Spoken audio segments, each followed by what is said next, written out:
Guys, ngeri banget ini guys. Industri otomotif mobil Jepang bakal makin hancur lebur. Dan ini udah gue kabarin dari sejak kapan tahun ya. Dan hari ini menjadi kenyataan. Karena makin banyak dealer-dealer mobil Jepang itu yang tutup. Bahkan rugi triliunan tuh model Honda. Tapi lu tau gak, ini bukan cuman ke mobil loh. Sekarang urusannya udah sampai ke pabrik kereta Jepang bakal makin babak belur. Kok bisa? Bahkan Jepang bisa rugi triliunan gara-gara bangsa Indonesia makin pintar guys. Mungkin gara-gara udah mulai banyak ya yang minum susu. Ingat, minimal 2 kali sehari supaya hilang stunting tuh dari peredaran di Republik tercinta kita ini. Jangan lupa minum susu 2 kali sehari plus makan telur ayam tuh minimal 2 lah setiap hari supaya protein anak-anakmu tercukupi guys. So kalau lu penasaran kenapa sih Jepang bakal makin nyungsep dan ini membahagiakan Indonesia, bahkan sangat-sangat menguntungkan Republik kita, lu jangan skip video ini.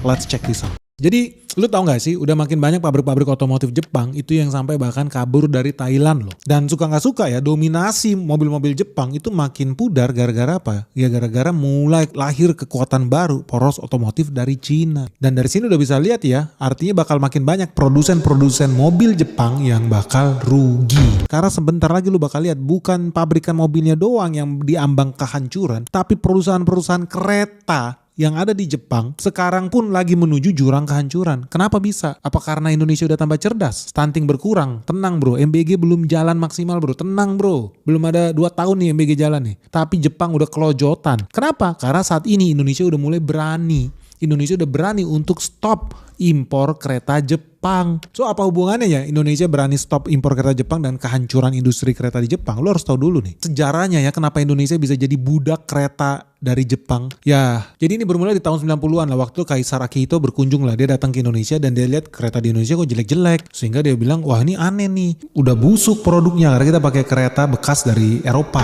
Jelek lah, gak cocok lah dengan negara kita tropis, banyak hujan, dikit-dikit nanti berkarak, rusak. Nah, apa yang dilakukan? Dia menghibahkan kereta guys ke Republik kita. Wah kesannya baik, tapi lu hati-hati. Lu urusan sama Jepang nih. Kenapa? Karena memang Indonesia dikasih 72 unit kereta api. KRL nih dari Jepang. Dan lu udah tahu ya kalau orang dikasih mentalitas miskin, ngemis kereta bekas dari Jepang, ujung-ujungnya apa yang namanya kereta kan lo harus rawat, lo harus maintenance. Spare partnya dari mana? Dari Jepang lagi. Indonesia jadi budak peliharaan di situ. Dan ini terbukti ketika kemudian kita mau upgrade lagi, update lagi. Kita apa yang kita lakukan? Impor lagi barang yang sama karena orang Indonesia jadi sudah beradaptasi dengan kereta Jepang, dengan teknologi Jepang, dengan gauge-nya Jepang, dengan ukuran keretanya Jepang. Sehingga nggak lama setelah program Hibah Akihito itu, apa yang terjadi? Indonesia tercuci otak. Dan akibatnya apa? Dari tahun ke tahun Indonesia udah kemakan racun itu. Racun kereta api ya harus Jepang, kalau merek kereta ya harus kereta Jepang. Apa yang dari tahun 2024, 2025, 2026, 2027, 2028, 2029 sampai muntah-muntah pun intinya kereta Jepang terus berdatangan ke Indonesia. Dan yang bikin jijik guys,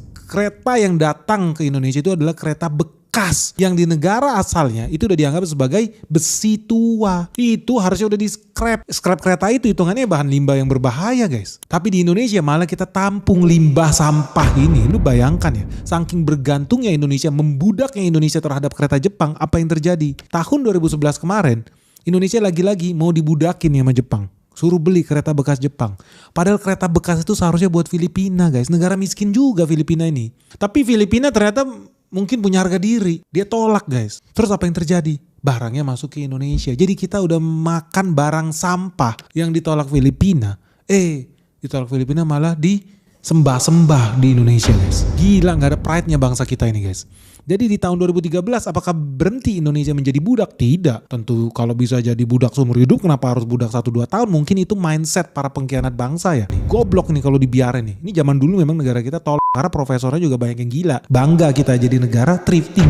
Bangga Indonesia impor kolor bekas Malaysia. Najis gue dengernya. Jijik. Makanya gue kalau tahu Indonesia impor sampai ratusan unit. By the way barangnya juga bukan barang murah loh. Memang barang second tapi harganya ya bukan 100-200 juta guys. Ini barang mahal juga. Dan kita impor ratusan unit, ujung-ujungnya apa? Kita hanya memperkaya pengusaha barang bekas dari Jepang. Ogah gua. Tapi kenapa ya sebegitunya kita membudak ya sama kereta Jepang? Kenapa? Ya simple aja, karena kita udah bertahun-tahun terbiasa pakai kereta Jepang. Akibatnya secara teknis, teknologi, pemahaman, maintenance, pemeliharaan kereta Jepang sama Indonesia jadi ada kesamaan. Bahkan ukuran relnya aja ujung-ujungnya kalau Indonesia bikin rel baru, kita yang cocokin ke kereta Jepang. Harusnya kereta Jepang yang cocokin ke kebutuhan Indonesia, tapi sekarang kita yang cocokin ke kereta Jepang. Ujung-ujungnya apa? Kita nggak bisa pakai kereta kereta Jerman, kita nggak bisa pakai kereta Belanda, kita nggak bisa pakai kereta Spanyol, kita nggak bisa pakai kereta Cina, kita nggak bisa pakai kereta yang mungkin lebih bagus dan lebih murah dibanding kereta Jepang. Karena kita udah dicuci otak. Ukuran rel harus 1067 mm. Kenapa? Supaya yang menang tender gerbong kereta di Indonesia lagi dan lagi adalah pengusaha barang bekas Jepang.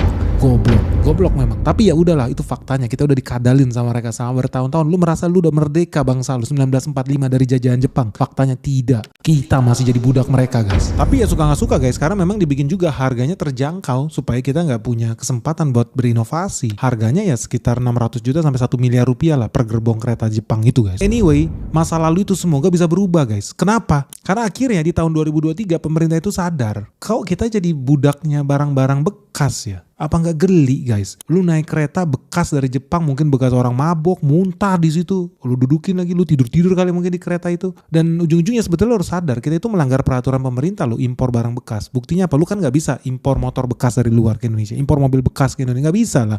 Kok giliran kereta ngangkat jutaan orang bisa mati lu, resikonya tinggi. Kita impor barang bekas dan nilainya fantastis dan setiap tahun konsisten impor terus. Makanya gue seneng ketika akhirnya kita berani bilang tidak terhadap kereta bekas Jepang. Apalagi kalau lu udah tahu ya, besi rongsok itu umurnya berapa? Udah 20 tahun lebih, bro.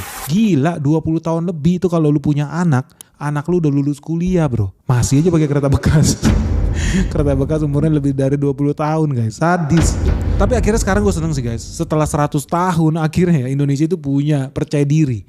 Indonesia itu bisa pakai kereta buatan dalam negeri sendiri, buatannya PT Inka. Kita nggak usah lagi, makanya kita udah pede tuh nolak barang impor dari Jepang. Bahkan bulan Juli tahun ini ya bakal ada sekitar 11 kereta baru nih, KRL baru nih buatan Inka nih bakal dipakai nih di Indonesia nih. Gue seneng, guys. Meskipun ya biayanya pasti lebih tinggi, oke. Tapi kenapa itu penting? Karena itu bisa mengaktifasi, menghidupkan industri manufacturing dalam negeri kita sendiri. Kalau TKDN-nya 100% made in Indonesia. Cuman ya itu kan harapan kita ya, kondisi yang sangat ideal. Ya hari ini harganya memang lebih mahal dibandingkan kereta impor bekas Jepang, besi tua dari Jepang yang harusnya udah berubah jadi sampah itu. Tapi intinya hari ini kita udah berhasil produksi sendiri walaupun gak 100% made in Indonesia sih. Kabar terakhir itu sekitar 50% made in Indonesia. Jadi 50% TKDN-nya. Lebih detailnya apa? Lu bisa lihat di layar kaca. Jadi buat eksterior interior itu udah pakai lokal. AC udah pakai lokal. Pas itu udah lokal.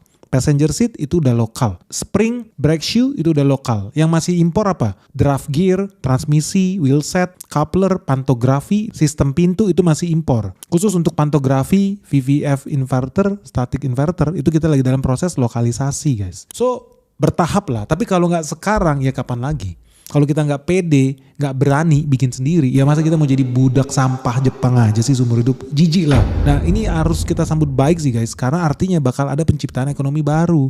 Kalau makin banyak orderan yang masuk ke Inka, artinya makin banyak pabrik-pabrik kereta baru yang lahir di Indonesia. Makanya lo gak usah heran ya, kayak misalkan Inka tuh ya kan sempet bangun pabrik di Banyuwangi tuh. Tenaga kerja yang diserap 3.000 orang. Kan signifikan loh, 3.000 tenaga kerja baru lahir di Banyuwangi. Lu kali aja UMR Banyuwangi berapa? Sekitar 2,9 juta per bulan. Artinya Banyuwangi bakal kecipratan peredaran duit 2,9 juta rupiah per bulan kali 3.000 manusia. Itu setara 8,7 miliar per bulan. Ya kalau lu setahun kan sekitar 104 miliar per tahun. Yang namanya orderan kereta kan gak berhenti-berhenti. Order terus.